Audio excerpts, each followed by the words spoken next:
Good day, Kabackride!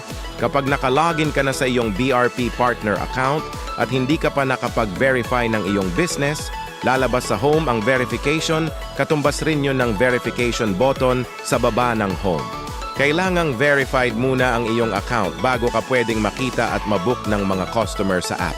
Para maging verified, mag-upload lamang ng profile picture ng owner, ilagay ang pangalan ng owner, pumili ng valid ID type, ilagay ang business name, mag-upload ng business documents, i-certify na tama ang mga details na iyong nilagay at pindutin na ang submit for verification.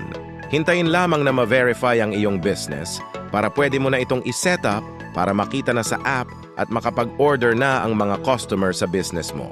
Yun lamang at maraming salamat. Welcome sa Backride Palawan Delivery.